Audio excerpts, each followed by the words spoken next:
Yeah, it's crazy.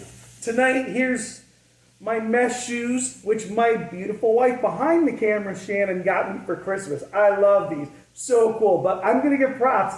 This is the first guy in my life that I ever saw with him. Sunday service at church. Yeah. So cool, man. Yeah. Mine took a crap a long time ago, so I don't have those, but I will get them soon, for sure. Still black and white. Yeah. Tell us about the shirt. I got this online about a month ago, and I thought this was super awesome. Somebody that I knew on Twitter had this shirt, and I was like, wow, that's great. And I found a website, and I ordered it, and I grew up watching Eddie. My first concert was when I was 12 years old. It was a Fair Warning tour, and let me tell you, my first Van Halen concert. My first concert ever was Kiss Dynasty tour when I was like 9, I think, or 10. I don't know. I can't do the math right now. But anyways, it was crazy. The blood and the fire and everything. But anyway, 1981 was a fabulous year, and I just remember that being the greatest concert I've ever seen. And I love Fair Warning. Fair Warning, my favorite album. And that riff.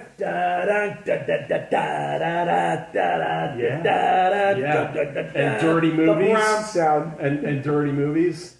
Man, you remember when that girl was prom queen? Oh, wow.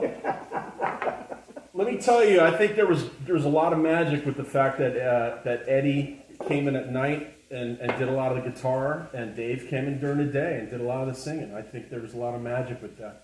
Even though it was a very dark album, it was my favorite album. So. Man, you know, it's one of those, if the question is what's your favorite Van Halen album, we can do these videos every day of the week and you're going to get a different answer based on my mood and what hits me. Yeah. Those first 6 albums with Van Halen were just like, again, just lifestyle records. Just like you can remember where you were, what you were doing with certain songs and moments from that. Yeah. Yeah. And you wore the concert shirt the next day when you're coming back to school, and it's like your ears are ringing, but you don't care because you were just like, oh man, I got the new concert shirt on, man. This is great, you know? And, man, I know everybody gives crap for Diver Down with a lot of the covers, but I mean, still, the songs that were original. Where have all the good times gone? Isn't that what we're saying now that Eddie's Little Guitars, I was just saying that the other day, just a couple days ago. I got chills just listening to it while I was working, and it was like I knew Eddie was gone, and I was just listening to Little Guitar. I was just thinking, oh my God, like the vibe, like just it was just it just took my breath away for a second just to realize that he had passed away. You know, I mean, he's a huge impact on a lot of us. So we're going to come into a little more of Kenny's stories in a moment. This is a part in the videos when we do Doug's Theater. I love to bring in some props to talk about music, and I always find CDs or vinyl albums, whatever it is, can help foster the conversation. So one of them ties right into tonight. Kenny sang this earlier. Mas tequila! One shot. Hey, mas tequila!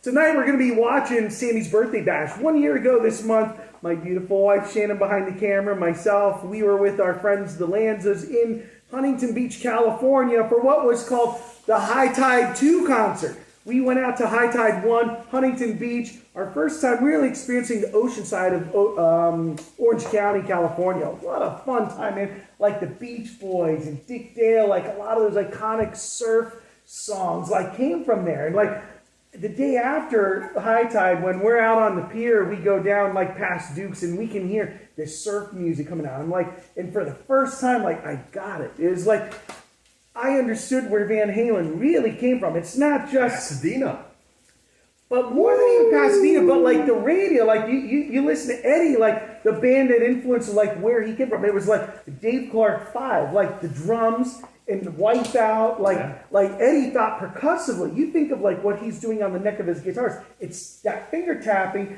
It's also similar to piano. People didn't understand how's a guitar hero playing the keyboard, but he thinks like a percussionist because Eddie's first instrument was what? It was a keyboard. The drums. The drums. Really? Yep. So two stories. For those of you that didn't know that, Eddie Van Halen ran a paper route with his bicycle as a kid. He was out there earning money to buy his first instrument, the drums. Really? He bought those drums with his money. That's right. And then Alex took over. That's right. I guess a bum, Okay. wasn't doing anything, but while his kid brother's out doing the paper route for money, he's back playing his kid brother's drums. So one day Eddie comes home and he hears a boom, ba-doom, ba-doom, ba-doom, ba-doom, ba-doom. That's right. And there's his older brother in the room playing his drums. Like, what the hell are you doing? Those are my drums.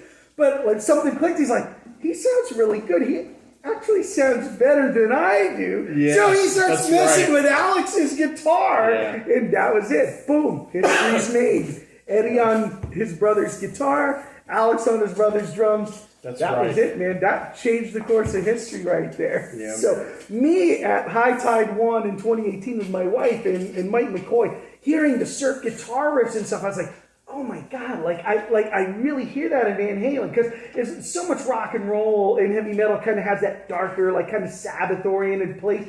Yeah. But Van Halen wasn't like evil or trying to be darker than anyone else. It was Beach Boys, heavy metal, music. Man. Yeah. Michael Anthony with those background vocals, come on, that's Beach Boys, bro. Yeah. That's feel-good party music. You put that on, and what happens? You smile, bro. Good stuff, man.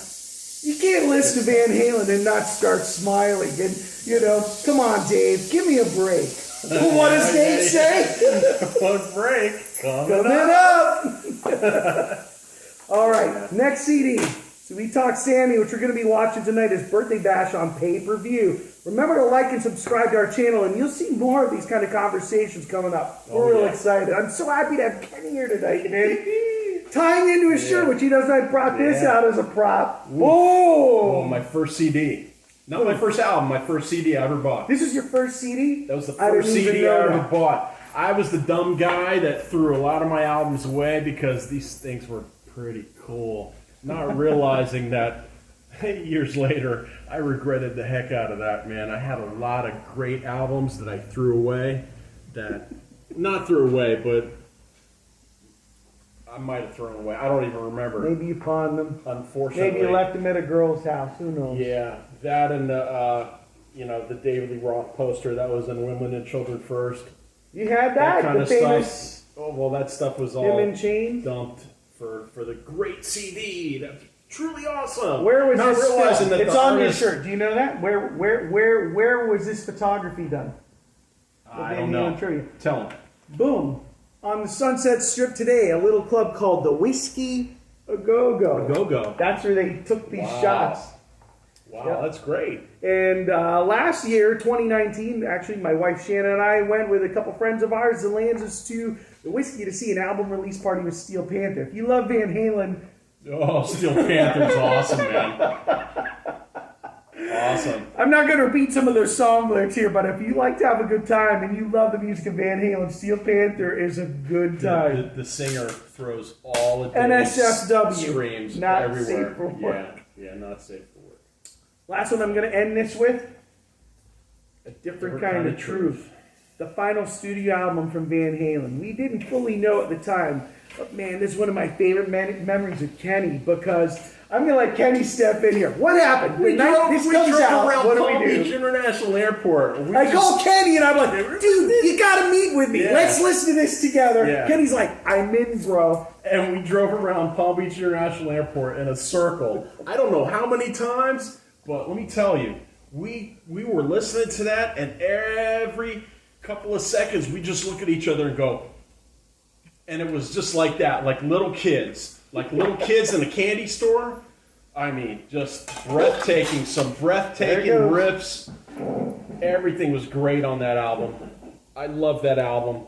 I know that a lot of it was from the tapes from the Bullethead. Got a different kind of truth. Bullethead. As is. Oh, it's just the thing about A Different Kind of Truth. Some of you watch out there, I'm sure you know Hot for Teacher, Jump, Panama, You Really Got Me, those. Check out the last album they did with the band, because if you love that early sound and you haven't heard this, this is classic stuff. Like, us together as diehard Van Halen fans, like, our expectations are very high. Yes. Very high. The last thing I expected was an album I loved to capture that sound again. Lightning in a Bottle again? Yes. Check out A Different Kind of Truth. For me, probably As Is, Honey Baby Sweetie Doll, and Stay Frosty. I just love those songs. Stay Frosty's great. I love that. If you like ice cream, man, Stay Frosty is part 2 of that. You're going to love it. Yeah, without a doubt, man. So let's wrap this up. Final commentary on Eddie, what he meant to you. You saw him at the Hollywood Sportatorium. Dude, I grew up in the with 80s. him. I grew up with him. I've seen Van Halen 9 times. God, 9. That's not only with Dave, but with Sammy as well. 1 Fair Warning, 2 Diver Downs, 2 1984s, and the rest with Sammy. And I'm devastated, man. I still am. It's been a couple weeks now, and I knew there was only 2 reasons why he didn't tour. It's either because of the cancer on his tongue, or the fact that he wanted to stay sober. I'm just blown away. So, the guy's a god, guitar god, and he will definitely be missed for sure. Nobody else says, I'm the new Mozart. There's just some things that they just have their time. Eddie Van Halen was his own guy. And for everybody that lived that lifestyle and remembers what Eddie meant to us, there'll never be another. And there doesn't have to be another. He was the guy. When you say guitar hero, I think Stevie Ray and Eddie. In these colors. Yep. Red, white, and black. That's all you got to say. When you say stripes, I mean, who else does like a geographic pattern like define them? When you say stripes, to guys our age, we know it's Eddie Van Halen. He's the guitar hero of our generation. We'll miss you, Eddie. Thank you for the memories. For all of those who love Van Halen, we salute you. For Cheers. Eddie. Cheers. Cheers. That's the moment. Remember to like and subscribe.